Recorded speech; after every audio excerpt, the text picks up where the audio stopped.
So to get a better lay of the land here and break down not just these IPOs today, but really what we can expect for the market going forward amid what has been an uptick in uncertainty is our IPO expert. So I do want to bring in John Janarone. He's the founder, CEO, and editor-in-chief of Capital Markets Media. John, great to have you on the show today. And let's kick things off with Ibotta, set to debut today at the NYSE. What do our viewers need to know? Great, thanks. Always good to be here, Kristen. Good to see you. Good timing. We have Ibotta pricing well above range last night. This is exciting and encouraging to see. So you already laid out the business model just now to your viewers, but what I would say is that this is a really interesting company because it's growing fast and it's already very profitable. Something that I noticed in talking with some investors who are looking at this is they have a great model where you take these consumer products companies, they have a $200 billion annual marketing budget, but a lot of that money doesn't necessarily lead to purchases. So what Ibotta does is they only take money from these guys if someone uses these digital coupons, which makes it a very compelling proposition because rather than trying to do the guesswork on their marketing spend, like advertising, everything from radio ads, digital, whatever, you don't know if anybody's buying something, but with Ibotta, you do. So I think that's why this is a really interesting business and the market loves it so far. They definitely do. I want to get your take on Centuri as well, whether that is an offering that you're following too. Yeah, I'm looking at that one a little bit. And what I would say more broadly, because I haven't dug into that as closely, is the investment bankers and other advisors I've spoken to have told me that you're going to see a lot of tech, but also energy plays like this, which are, a very, very different investment proposition. I mean, there's a lot of, profit there. It's been there for a long time. It's a different thing, but I expect to see more of those as well. And by the way, Kristen, we are so excited about the IPO market that I'm going to break some news for you right now. We're hosting an IPO boot camp with some investment bankers, attorneys, and other advisors over at NASDAQ on May 6th in the morning, and we'll record that so you can check it out after we do that. But we're going to really get into the nitty gritty there. John, thanks for that intel as always. You definitely have your hand sort of on the navigation here in terms of where we're going. And so how does the pipeline look to you? Well, I think the one that I'm hearing most about, Kristen, is Rubrik, which is a larger deal than Ibotta, about twice as much in valuation. This is the biggest real, I would say, software deal we've had since Klaviyo. I think I was there with you when that priced or began trading last year. Klaviyo's down about 20%, but there's still a lot of enthusiasm around Rubrik. This is probably a $6 billion valuation. We're talking about 6 times sales. So the comps here are CrowdStrike and Cloudflare.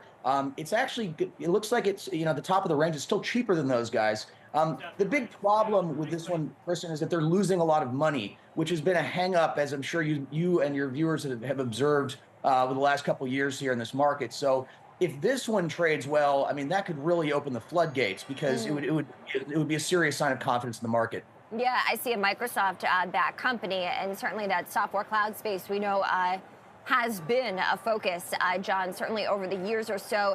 Any idea when we expect that company to get out of the gates? I think they're doing the marketing right now, so I don't think they've set the pricing date. I was looking last night, not quite sure, but next couple of weeks or so.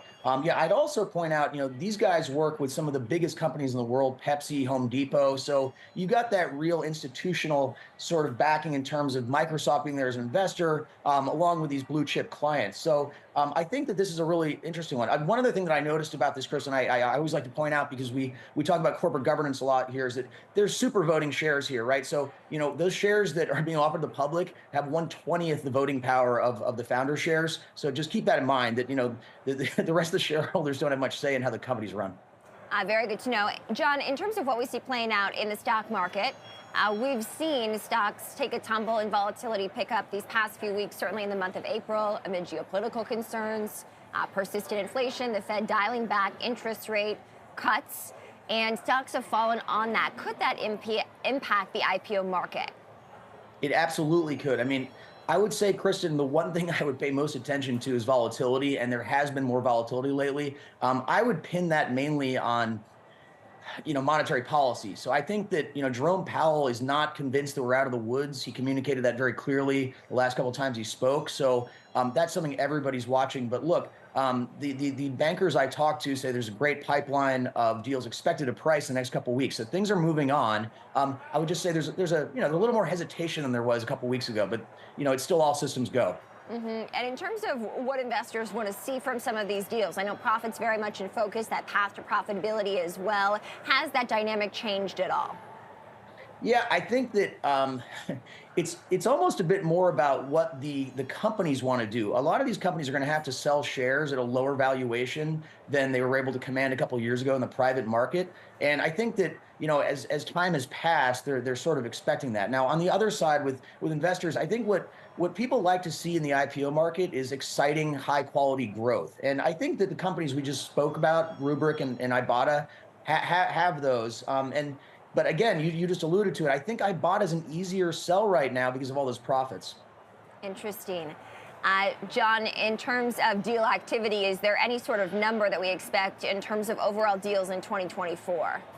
Well, I was just looking, Kristen. So we're up 3x year to date from a year ago in terms of deals done. I mean, if we keep that up, that would be fantastic. But remember, that's a pretty low base. 2022 and 2023 were some of the worst years we've seen in a long time. But yes, we're on track to triple so far. Interesting. And an election, does that factor in? And if so, how?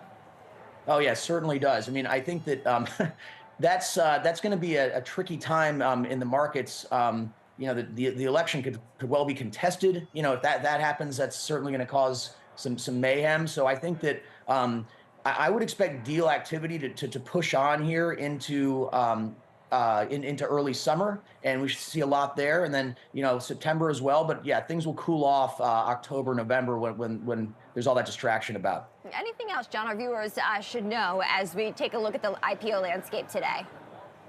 No, I think that investors should should welcome some activity after this long wait, and you've got a menu of some good choices here. So I would say if you're looking at as an individual investor, you're not going to get an IPO allocation. You might get a couple shares through some Robinhood thing, but if you're looking at these, just I wouldn't chase them because you can see what happens when the IPO market comes back to life. Everyone's very excited, but a couple of these deals have traded way back down, and I hate to see investors buy on day one and lose a lot of money. So I'd say, take a look at what's on the menu, but don't rush into stuff. Yeah, I think that's a good approach as well. And in terms of Ibotta, we're going to be watching that as it opens down here on the floor of the stock exchange.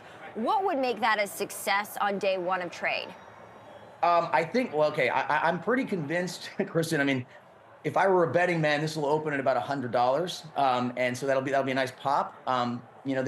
It priced at 88. I think the high end of the indicated range was 84. So that's what I'd like to see. I don't want to see it up 90% because when that happens, it's inevitably going to come back down. So I think a healthy pop is what everyone wants to have happen here. All right, here's to hoping for a healthy pop. I like that.